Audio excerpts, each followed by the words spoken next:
Hello dear student, welcome to जैसे financial account में सब तुम्हारे लिए शॉर्ट नोट बना दिया था कॉमन, वैसे कॉस्ट में भी बना दिया बच्चे लोग। टेंशन मतलब आ जाओ, प्यार मोहब्बत में स्टार्ट करते हैं। तो जैसे हर एक चैप्टर का मेन तो शॉर्ट नोट आने वाले हैं, तो तुम्हारे लिए एकदम प्यार मोहब्बत में अच्छे से बना दिया। आ जाओ, पाओ पाओ। और बताओ कैसे एग्जाम जा रहा है। कॉन्ट्रैक्ट कॉस्टिंग, तो कॉन्ट्रैक्ट कॉस्टिंग क्या है? मतलब एक आप लोग क्या कर रहे हैं, कॉन्ट्रैक्टर हो। जैसे सचिन एंड सचिन टिचुल एक कंपनी, वो पिक्चर में दिखा ना, अक्षय कुमार खट्टा मीठा। कॉन्ट्रैक्ट बनाता है, रोड बनाता है, ब्रिज बनाता है ना, ये सब। तो कॉन्ट्रैक्ट कॉस्टिंग आप किसी के लिए काम करते हो, वो कॉन्ट्रैक्ट हो गया, आप कॉन्ट्रैक्टर हो गए। तो रोड ब्रिज बिल्डिंग मॉल बना रहे हैं। तो कॉन्ट्रैक्ट कॉस्टिंग इसे मेथड ऑफ कॉस्टिंग, ये लाइन याद कर लो। कॉन्ट्रैक्ट कॉस्टिंग क्या है? एक मेथड ऑफ कॉस्टिंग है जिसमें that is use to calculate the cost of specific contract. इस कॉन्ट्रैक्ट में कितने प्रोजेक्ट में मेरे को कितना खर्चा आएगा। तो कॉन्ट्रैक्ट कैन बी, कॉन्ट्रैक्ट कुछ भी हो सकता है, जैसे कि कंस्ट्रक्शन ऑफ रोड हो सकता है, प्लेटफॉर्म हो सकता है, बिल्डिंग हो सकता है। खट्टा मीठा पिक्चर एग्जांपल देखा ना तुमने वो वाला। तो अब इसमें ना एक आपको क्या करना है मालूम है क्या? तो कॉन्ट्रैक्ट कॉस्टिंग का जो सम्स आएगा ना, उसकी हेल्प लेना। क्वेश्चन पेपर में दिया रहेगा तो सब एक्सपेंडिचर डाल सकते हैं कि कॉन्ट्रैक्ट कॉस्टिंग में ये सब एक्सपेंडिचर होते हैं। अब सुनो, तो इधर एक एग्जांपल डाल दिया मैंने। सपोज कंस्ट्रक्शन कंपनी एयर के limited enter into a contract, एक कॉन्ट्रैक्ट बनाया विद ए क्लाइंट। क्लाइंट बोले तो कॉन्ट्रैक्ट ही टू बिल्ड ए हाउस, तो मैं उसके लिए घर बनाने वाला, मुझे 10 लाख देगा। तो घर के अपना बन जाएगा क्या ऐसे पेंसिल से बनाऊंगा ड्राइंग से? नहीं, मेहनत करना पड़ता है। The company incurs the cost, तो मुझे बहुत सारा खर्चा लगेगा, लेबर लगेगा, मटेरियल लगेगा, ओवरहेड लगेगा ड्यूरिंग द कॉन्ट्रैक्ट पीरियड। तो contract costing is use to determine the cost of contract, उस कॉन्ट्रैक्ट बनाने का कितना खर्चा लगेगा। फिर बाद में मुझे प्रॉफिट एंड लॉस मिलेगा, कितना परसेंट मैंने काम किया। तो ये तुम्हारा मस्त में इंट्रो हो गया। फिर आपको कॉन्ट्रैक्ट कॉस्टिंग का फॉर्मेट बना देने का, फॉर्मूला डाल देने का, जो भी याद है क्वेश्चन पेपर में आएगा, जो मैंने आंसर में मैंने उठा के डाल देने का। ये बहुत मेन इंपॉर्टेंट पार्ट है, इसको मिस नहीं करना, ये ट्रिक है। अभी कॉन्ट्रैक्ट प्राइस, ओके। तो कॉन्ट्रैक्ट प्राइस क्या है? मेन मुद्दल अमाउंट, पूरा काम करने का पैसा। तो इट इज़ एग्रीड प्राइस, एक प्राइस रहता है जिसपे दोनों पार्टी राजी होती है for the contract which is paid on contractee. मतलब जो काम कर रहा है उसके ऊपर वो लोग राजी रहेगी कि रोड बनाने का 1 करोड़, तो 1 करोड़ कॉन्ट्रैक्ट प्राइस रहेगा। वर्क सर्टिफाइड, मतलब जिसका निरीक्षण हो चुका है, और वर्क अनसर्टिफाइड जिसका निरीक्षण नहीं हो चुका है। तो वर्क सर्टिफाइड क्या है? Work that has been certified by client and has completed satisfactory. और वर्क अनसर्टिफाइड इसका उल्टा लिख देना, work that has not been certified by the client, architect ने भी इसको तक चेक किया नहीं है। नोशनल प्रॉफिट क्या रहता है? एक पार्ट ऑफ प्रॉफिट है, it is estimated profit on the contract calculate by subtracting. मतलब वो ये नोशनल प्रॉफिट कहाँ से आता है? सब खर्चों को माइनस करके कॉन्ट्रैक्ट प्राइस से निकाला जाता है। और रिटेंशन मनी का मतलब होता है, रिटेंशन मतलब रखना होता है। मतलब क्या होता है, सामने वाला अपने को पूरा पैसा नहीं देगा, अपन उसका काम कर देना, थोड़ा पैसा रोक के रखता है। क्यों रोक के रखता है? जब काम पूरा कंप्लीट करेगा तब वो पे करेगा। तो what is retention money? A percentage of contract price retain, retain मतलब रखना। कौन रखता है? सामने वाला, क्लाइंट रखता है। Until the contract is completed, जब तक कॉन्ट्रैक्ट कंप्लीट नहीं होता या सेटिस्फैक्ट्री नहीं होता क्या। तो कॉन्ट्रैक्ट प्राइस का फीचर लिख सकते हैं, क्या मीनिंग डालने का। कॉन्ट्रैक्ट प्राइस क्या होता है? वर्क सर्टिफाइड क्या होता है? Work uncertified, notional profit, retention money. और ये कहाँ का इस्तेमाल होता है? Construction industry, engineering industry, government, है ना। और कॉन्ट्रैक्ट कॉस्टिंग क्या करता है? हेल्प करता है बिजनेसमैन को profit and loss find out करने के लिए, है ना, कि डिसीजन लेने के फ्यूचर में कौन सा कॉन्ट्रैक्ट लेना है कि नहीं लेना है। और फिर ये आपको फॉर्मूला भी याद है, कितना परसेंट काम कंप्लीट किया, वर्क सर्टिफाइड, है ना, कॉन्ट्रैक्ट प्राइस इंटू 100। और ये कंडीशन तुम लोग को डाल देने का, जो तुम लोगों ने अच्छे से पढ़ा था बच्चे लोग, है ना। अगर 25% काम किया तो नील, 25 से 50 के बीच में 1/3। ओके, तो ये तुम्हारा शॉर्ट में मैंने इन्फॉर्मेशन दिया कॉन्ट्रैक्ट कॉस्टिंग। अभी हम लोग नेक्स्ट चैप्टर में जाएंगे। बच्चा क्या दिया मालूम है? Process costing. मस्त में तुम लोगों ने सॉल्व किया ना, sale method, stock method, business mark का एग्जाम में आने वाला है। तो प्रोसेस कॉस्टिंग क्या होता है? एक मेथड है भी कॉस्टिंग का, that is use to determine the cost of producing a product. ये वर्ड याद रखो, cost of producing a product that goes through different stages, different process, different series, different sequence. अलग अलग स्टेज में जाता है ना product, for a product B, product C, process A, process B, process C, X Y Z. तो ये तुम्हारा process costing का मीन हो गया।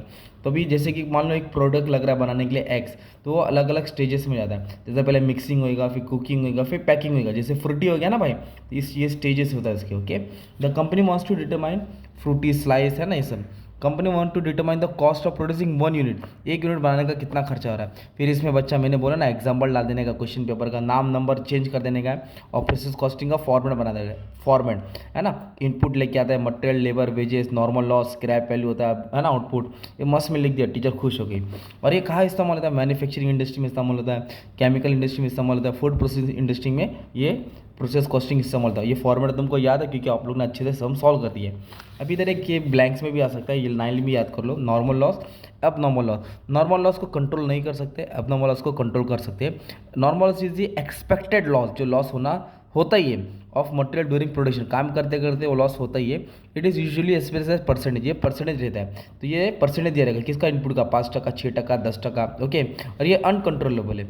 और abnormal loss is unexpected loss of material during production, ये अनएक्सपेक्टेड है, ये हो जाता है एंड इट इज़ कंट्रोलेबल, अगर ध्यान देंगे तो कंट्रोल कर सकते हैं। और आपको मालूम है रेट निकालना पड़ता है, बिना प्रोसेस में रेट का खेल ही नहीं होगा। तो रेट का फॉर्मूला तुमको याद है, वो वाला डाल दो, ये याद है तो ये वाला डाल दो। तो प्रोसेस कॉस्टिंग शॉर्ट में क्या समझ में आया, इसमें अलग अलग मेथड होते हैं प्रोसेस कॉस्टिंग। एक सिंपल मेथड होता है, एक प्रोसेस है दूसरे प्रोसेस में जाएगा। एक होता है स्टॉक प्रोसेस, फर्स्ट प्रोसेस बनेगा फिर इसमें ओपनिंग स्टॉक क्लोजिंग स्टॉक आएगा। एक होता है सेल प्रोसेस, जो फर्स्ट स्टॉक बनता है उसमें कुछ यूनिट ट्रांसफर कर दे, कुछ यूनिट सोल्ड कर दे। वेयर हाउस मतलब वेयर हाउस में जाएगा। इंटर प्रोसेस मतलब उधर का हिसाब कुछ बेच के प्रॉफिट कमा लेते हैं। इक्विवेलेंट यूनिट्स अलग लेवल के प्रोसेस कॉस्टिंग के रहते हैं बच्चा। तो ये सब तुम्हारा हो गया प्रोसेस कॉस्टिंग, मतलब मार्क्स मिलना ही है, जैसे मैं बोल वैसे लिखा तो। मार्जिनल कॉस्टिंग क्या होता है मालूम है, सबसे मेन मार्जिनल कॉस्टिंग क्या होता है, कंपनी इससे टारगेट सेट करती है कि मेरा खर्चा कितना हो रहा है, मेरे को कमाना कितना है, मेरा कॉस्ट कितना है, मेरे को प्रॉफिट कितना कमाना है, टारगेट सेट करके प्रॉफिट अर्न करती है। तो ये क्या टेक्निक है that separates the cost, cost को अलग अलग करता है, फिक्स कॉस्ट और वेरिएबल कॉस्ट। तो वेरिएबल कॉस्ट जो चेंजेबल कॉस्ट है, कभी कम कभी ज़्यादा, कभी थोड़ा कभी ज़्यादा होता है। और फिक्स जो फिक्स रहता है, कभी चेंज होता नहीं। तो मटेरियल, लेबर, ओवरहेड वेरिएबल होता है। फिक्स कॉस्ट बोलो तो ये रेंट सब हो गया। तो मार्जिनल कॉस्टिंग क्या करता है, बिजनेसमैन को हेल्प करता है to make decision by analysing additional cost में। अगर मैं एक्स्ट्रा खर्चा डालूंगा तो मेरा एक चीज़ का कितना खर्चा हो रहा है, मतलब additional cost of producing one more unit, अगर मैं एक्स्ट्रा प्रोडक्ट बनाऊंगा तो मेरा कितना एक्स्ट्रा खर्चा होगा। तो ये होता है मार्जिनल कॉस्टिंग। तो मार्जिनल कॉस्टिंग का इनकम स्टेटमेंट याद करने का, सेल्स में से वेरिएबल कॉस्ट माइनस करके कंट्रीब्यूशन, उसमें से प्रॉफिट माइनस करेंगे, फिक्स कॉस्ट माइनस करेंगे, प्रॉफिट आएगा। कुछ भी मन से एक एग्जाम्पल डाल सकते हैं आप लोग, ये फॉर्मूला डालना है, ताकि फॉर्मूला पहले ही लिख दे तो अच्छा रहेगा, ओके, ताकि सम सॉल्व करने में भी आ जाएगा। पीवी रेशियो क्या होता है, कंट्रीब्यूशन अपॉन सेल इनटू 100 है ना, ये फॉर्मूला तुमने सीखा है, ये मस्त में मैंने इंट्रो दे दिया। अब मार्जिनल कॉस्ट क्या करता है, ये सेपरेट करता है किसको, फिक्स कॉस्ट को और वेरिएबल कॉस्ट को अलग अलग करता है। और वेरिएबल कॉस्ट क्या होता है, दैट वेरी मतलब बदलता है, जो चेंज होता है लेवल ऑफ प्रोडक्शन के हिसाब से चेंज। ज़्यादा माल बनाएगा तो ज़्यादा मटेरियल लगेगा, कम माल मंगाएंगे तो कम बनाएगा तो कम माल लगेगा। तो वेरिएबल कॉस्ट चेंज होता रहता है, उसको बोलते हैं वेरी। फिक्स कॉस्ट कभी चेंज होता नहीं, वो फिक्स रहता है। तुम एक प्रोडक्ट बनाओ या 1000 बनाओ, भाड़ा उतना ही देना पड़ेगा ना फैक्ट्री का, तो ये फिक्स रहता है। और मार्जिनल कॉस्ट को बोलते हैं एडिशनल कॉस्ट, क्या बोलते हैं, additional cost producing one more unit. और कंट्रीब्यूशन का मतलब क्या होता है, डिफरेंस होता है किसका, selling price minus variable cost, okay. और मार्जिनल कॉस्टिंग हेल्प करता है बिजनेसमैन को प्रोडक्ट का लेवल बनाने के लिए, कितने कैपेसिटी है, क्या प्राइसिंग सेट करना है। ये कॉस्ट को कंट्रोल करता है, खर्चे को रोकने की कोशिश करता है और प्रॉफिट को बढ़ाने की कोशिश करता है। ये हो गया मार्जिनल कॉस्टिंग के ऊपर, तुम लोग कुछ भी है तो लिख सकते हैं। हो सकता है एग्जाम में ब्रेक इवन पॉइंट है, तो यही इंट्रो रहेगा, फिर ब्रेक इवन पॉइंट डालने का।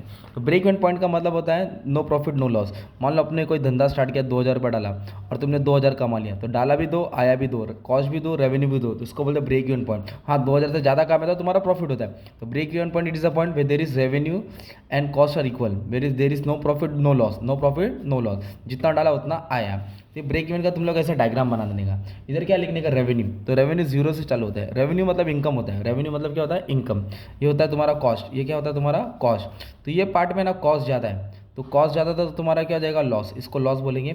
ये पार्ट में ना रेवेन्यू ज़्यादा है, रेवेन्यू बोले तो तुम्हारा क्या होता है, प्रॉफिट। ये डायग्राम बना देने का और ये लिख देने का। ब्रेक इवन पॉइंट का तुमको फॉर्मा मालूम है, फिक्स कॉस्ट अपॉन कंट्रीब्यूशन, या फिर ये वाला फॉर्मा डाला तो भी चलेगा, और ये उठा के लिख देने का। ये हो गया तुम्हारा मार्जिनल कॉस्टिंग।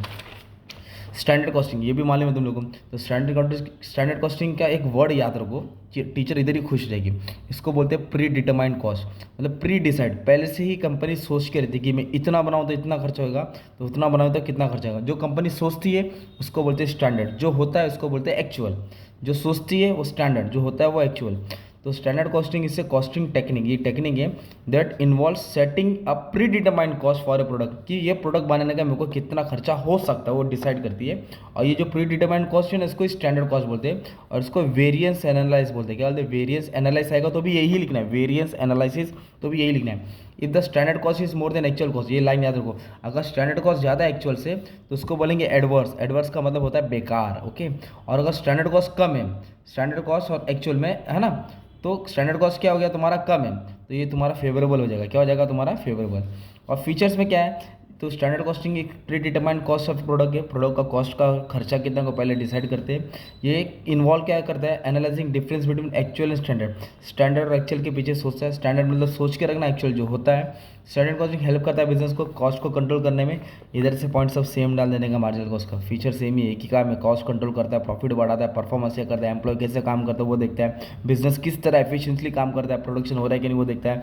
और स्टैंडर्ड कॉस्टिंग अलग अलग टाइप के, एक मटेरियल वेरियंस होता है, लेबर वेरियंस होता है, सेल्स वेरियंस होता है, ओवरहेड वेरियंस होता है। और आप सबका फॉर्मूला भी डाल देने का, क्या डाल देने का, फॉर्मूला भी डाल देने का। आपको मटेरियल कॉस्ट का मटेरियल वेरियंस का फॉर्मूला मालूम है, material cost variance standard quantity standard rate, actual quantity actual rate. Price variance में दोनों रेट को क्या करना है माइनस, इधर आएगा एक्चुअल क्वांटिटी। यूसेज वेरियंस में दोनों क्वांटिटी को माइनस करना आएगा स्टैंडर्ड रेट। सेम फॉर्मूला इधर डाल देने का, जिधर क्वांटिटी उधर क्या डाल देंगे आवर्स, ये हो जाएगा लेबर। तो फॉर्मूला भी लिख दिया और 2-3 लाइन तुमको क्वेश्चन भी आएगा, क्वेश्चन पेपर में क्वेश्चन भी बना के डाल सकते हैं ना भाई मस में। ये हो गया तुम्हारा स्टैंडर्ड कॉस्टिंग।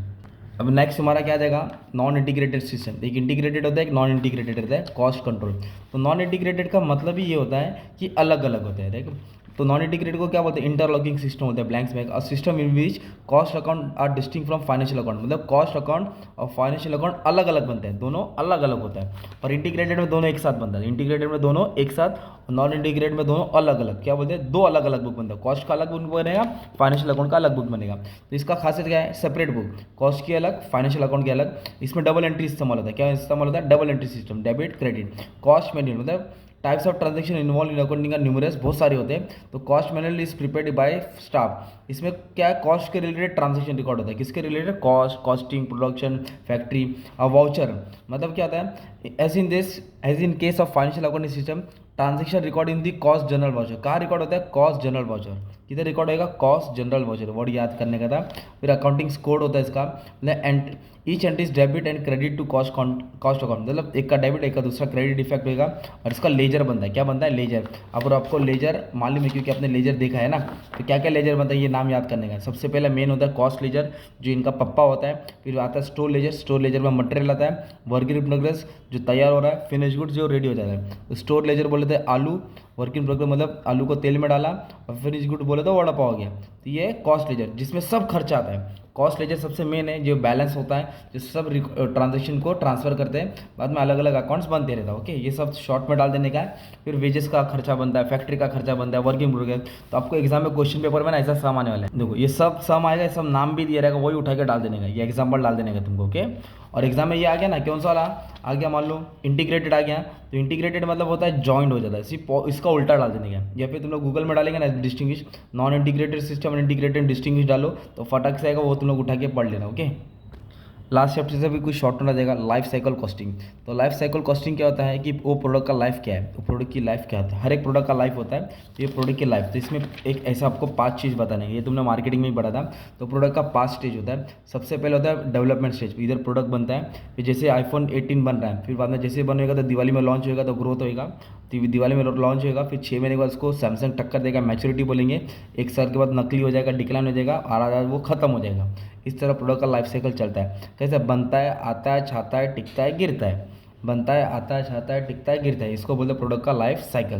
तो लास्ट में इधर सेल्स ज़्यादा रहता है ग्रोथ में, इधर सेल्स का हो जाता है कम। तो जहाँ सेल्स ज़्यादा रहेगा और प्रॉफिट भी ज़्यादा रहेगा, इधर डिक्लाइन हो जाता है। एक ये आंसर तुमको पढ़ना है, ओन वर्ड्स में डाल देने का, डायग्राम बना के 5 पॉइंट का। और एक आंसर इधर है bench marking. Okay, bench marking का मतलब क्या होता है मालूम है क्या, जैसे कि कोई तुम्हारे एरिया में लड़का है, वो क्रिकेट अच्छा खेलता है, अरे क्या शॉट मारे, चौका छक्का चौका छक्का। फिर आप क्या हो जा रहे हैं यार, विराट कोहली जैसे खेलता है, क्या बोलेंगे आप, विराट कोहली जैसे खेलता है, सचिन जैसे खेलता है। तो विराट कोहली और सचिन को ने क्रिकेट के बेंच मार्क है। बेंच मार्क का मतलब होता है कि अपने प्रोडक्ट को किसके साथ कंपेयर करना, जो मार्केट का सबसे बड़ा लीडर है उसके साथ कंपेयर करना, अपना परफॉर्मेंस उसके जैसे देना, उसको वर्ड को बोलते हैं bench marking. Best of the best मतलब हम उसके साथ क्या करें, टक्कर दे रहे हैं, उसको बोलते हैं बेंच मार्किंग। तो बेंच मार्किंग के हिसाब से क्या होता है, कंपनी प्रोडक्ट का क्वालिटी भी अच्छे बनाएगा, ताकि सामने वाला बड़ी कंपनी ऐसा प्रोडक्ट बना रहा है तो हमको उसको टक्कर देना है, तो हम लोग भी उसके जैसा ही कुछ प्रोडक्ट लेके आए। तो ये होता है bench marking study. Okay, bench marking का मतलब समझ में आया एकदम सिंपल में। तो बेंच मार्किंग क्या होता है, continuous systematic process of measuring product service that are recognised as industry leader. जो इंडस्ट्री का बादशाह है उसके साथ प्रोडक्ट को क्या करना, कंपेयर करना। इसे target fish continuous process measuring product service activity against best level of performance that may be found either inside or outside। मतलब कंपटीशन में एकदम कंपेयर करना, और कंपेयर भी किससे करना, बेस्ट वाले से करना, उसको बोलते हैं बेंच मार्किंग। तो इससे क्या आएगा, और बेंच मार्किंग का सबसे फर्स्ट स्टेप प्लानिंग है, ब्लैंक्स में आएगा।